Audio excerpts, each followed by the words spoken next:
While sleeping, I got an idea, why not make a game like Resident Evil? So I wake up next day and started working on it. I started by working on the player character and changing a few things to better match the horror atmosphere I have in mind for this game. I spent some time testing the movement, checking the animations, and making sure everything felt smooth before moving on to the next step. Once I was happy with the player, I started working on the enemy.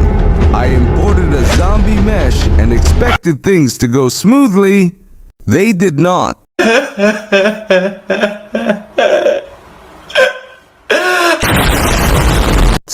The zombie looked completely broken at first.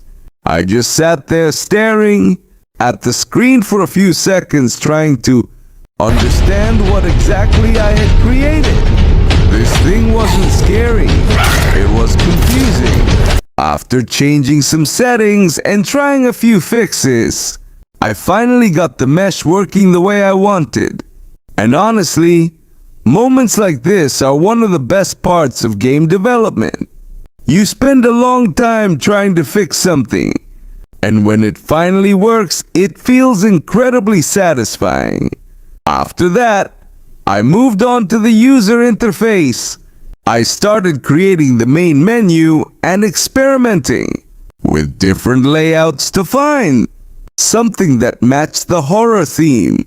I wanted the menu to feel simple, dark, and clean. Of course, something that sounds simple usually takes much longer than expected. I kept changing sizes, moving elements around, and adjusting everything until it looked right.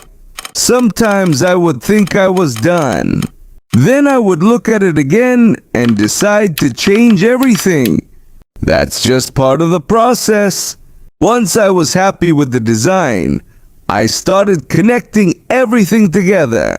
I created the menu logic, connected the buttons, and made sure every option worked correctly. There was a lot of blueprint work involved here. And if you've ever worked with blueprints in Unreal Engine, you know that sometimes your graph looks really organized, and other times, it looks like a plate of spaghetti. Thankfully, this time most of it made sense. At least that's what I keep telling myself. After setting up the main menu, I continued working on the settings menu and other interface elements. I wanted everything to feel connected and fit the style of the game. There's still a lot left to do. Enemy AI needs improvements. Combat needs more polish. The environment needs more detail. And I still have a lot of ideas I want to add in future updates.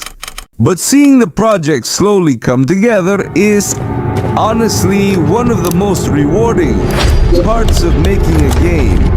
This is still the beginning of the journey, and I'll keep sharing the progress as I continue building it.